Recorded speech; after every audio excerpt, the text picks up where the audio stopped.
This is the blade that started it all for me. I'm sure most of you recognize this, but if you haven't seen it before, it's the SE6. You know, I've been playing with so many different blades lately, I forgot how much I really miss this blade. The SE6, like I said, is what started it all for me. It was the first knife I really had that taught me what a camp knife was capable of doing. It gave me the confidence and the control that I was looking for, and really allowed me to gain an understanding of some of the camp chores that you'd be doing, whether it's, you know, camping or what most people consider bushcraft. To me, honestly, I'm not really into bushcraft. I consider what I do more day camping, you know, going to a location and setting up for the day. Maybe I do bring a hammock or a tent or a tarp set up, and, you know, I'll set that up and start a fire and cook some food, but for the most part, I can't honestly say that I'm really truly practicing bushcraft. But anyway, this blade has given me the ability to chop wood when I needed to, slice when I needed to, feather sticks, cutting my food, batoning.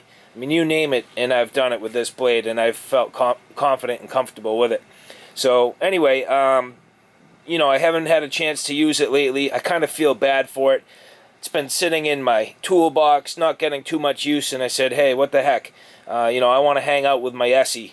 So let's put a little project together and bring her back out for a little while and see what we can do here. I found a guy on eBay who was selling some handle scales for the SE6. Now, these are considered to be Kryptoglow handles, but they're a non-glow model.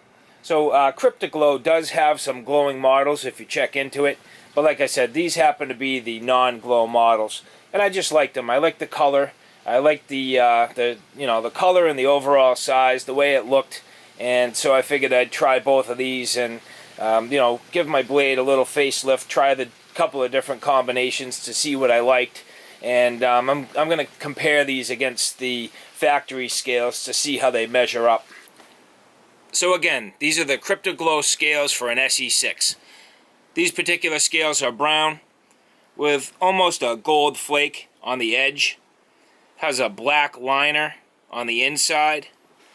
Now, the guy I bought these from, I bought them on eBay. The guy whose eBay store has these for sale. He has many different models for different knives, but I asked him if these were durable. He said that they were moderately durable, good for general use, but they probably wouldn't be very good for hard use. So, you know, that's not exactly perfect for the SE6, especially if you're going to be pounding this thing through some wood and trying to baton. But at the same time, that's not what it's really about for me today. You know, more than anything else, I'm just trying to decorate my knife, have some fun, you know, check out the different color combinations, compare these scales in size and fit against the, you know, the factory scales that came with it. And more than anything else, it's a chance for me to hang out with my SE6. These scales here are bright orange. Might be good actually if you're bringing this thing out camping, just to have a brighter color on your blade, especially where I've stripped my coating and gave it a patina that's almost a you know, a camouflage-like patina. Just have those bright orange scales gives you an opportunity to find your knife no matter what you do, no matter where you place it.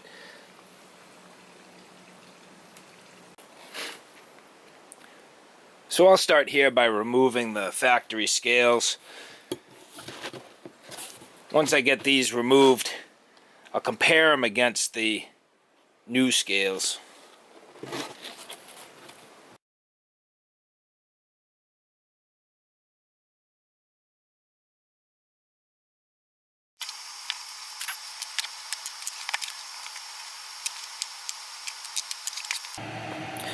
So I've removed my factory scales. You might notice here that these are a gray canvas micarta with a green liner. Now, there's spots all over it. That is rust. You know, I've stripped my blade, and even though I try to protect it, there is some rust forming on the underside of the scales. So I need to be more careful next time when I put it back together to ensure I have a good coat of grease over that handle so that it doesn't continue to rust on me. And here's a close-up of the handle. I mean, it's not incredibly bad. Actually, a lot of what I see is rust that's forming as part of the patina that I put on it. If I remember correctly, and I did it a long time ago, I used vinegar, a little salad dressing, some mustard, and actually I rolled it all up in some bubble wrap, and that's what gave it the pattern that it has. And it worked out pretty well. I mean, for the most part, this thing is resisting rust, but I think I just need to do a little bit of work and clean it up a bit, make sure I have it protected when I put the scales back on for next time. So here's my factory scale and the new one that I'm going to add. Let's line these up and see how they go together, see if it's a really good match. So I'm doing my best to line these up. Actually, it's pretty impressive. I mean, I don't know if the camera will really pick this up, and I'm going to have to kind of hold it so that you can see. But it's really pretty good in terms of the match. I mean, the length is right. The thickness is damn close, if not perfect. Sorry about the focus issues.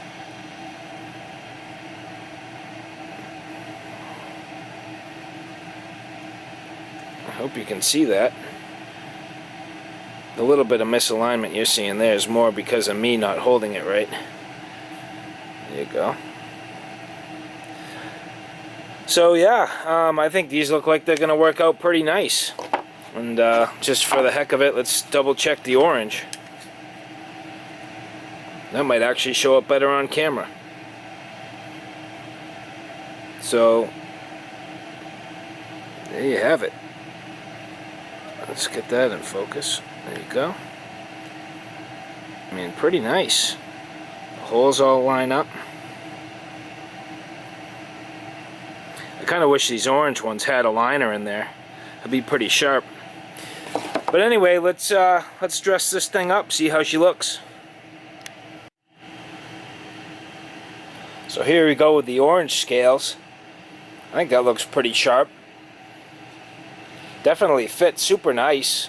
I mean, these things are spot on. I didn't tighten them all the way because I know I'm going to change them out for the other ones. You know, it feels reasonably grippy right off the get-go. Probably not quite as grippy as, you know, a micarta or a G10, but, you know, this is probably more of a plastic, maybe some sort of, you know, polyethylene or something like that, if I had to guess. You know, kind of like a extra thick hard hat material or something like that. Feels good. I mean, you know, does it feel like a plastic handle? Yeah, it does, but it's comfortable. You know, the liners are well lined up with the actual tang, and you know, I don't feel any lip or any sort of overlap, so that's definitely a plus. I mean, if you're looking for something to dress up your knife and give it a new look, this is a real nice, cheap, economical solution for you. And it doesn't need to be permanent. Maybe you just, you know, you get a couple different colors and you change it up from time to time just so that you're not bored with it. Or maybe you're going someplace where, you know, you're going out camping for the weekend and you're afraid that maybe you'll lose your blade. You want to throw the orange liners on there real quick just to make sure that you don't leave it behind. I mean, there's a number of reasons why you might want to use these. For me, like I said, I just wanted to kind of play around with it and check them out. So, you know, for short money, I get to play with my knife and you know, try something different and see what works, what doesn't work. But I mean, that's nice. These are good. I like them. For real short money, it's definitely you know, something cool to try. But here we go with the brown handle. Now this is actually pretty sweet. I like this a lot. I haven't completely tightened this down, but I did get a nice coat of grease underneath these liners because I thought once I took a look at it that this is the way the blade's going to live for a little bit. It actually has kind of a faux leather look, which is pretty neat. I don't have a leather sheath for this, but I do have the factory sheath that it came with, and actually a nice dangler attachment that goes onto that. So anyway, I think this is going to live like this for a little bit. You can see the black liners now kind of popping off the tang. Good separation in the colors. You can see the copper flakes, gold or copper, I guess they're more of a copper color, shining through. It's just kind of neat. So I think I'm going to leave this like this for a little while. Let the ESEE live with its new pair of kicks, so to speak. You're probably wondering if this fits in the factory sheath. Check it out. Beautiful. A little bit of rattle, but it might have had rattle to begin with in the, with the stock scales. I'm not really sure. I never tried. But, I mean, the retention is great. Snaps in super nice. It's not going to fall out. It takes some pressure to even push it out. So, in that regard, I think these things are a success as well. Check out the eBay store for these Kryptoglow scales. Again, there's many different blades that these are compatible with. Each one's made perfectly the size to fit the knife, and it looks like they did a really nice job. So anyway, I'm a fan. I think these are pretty nice for the money. Definitely gives you something you can try out and gives your blade a completely new look.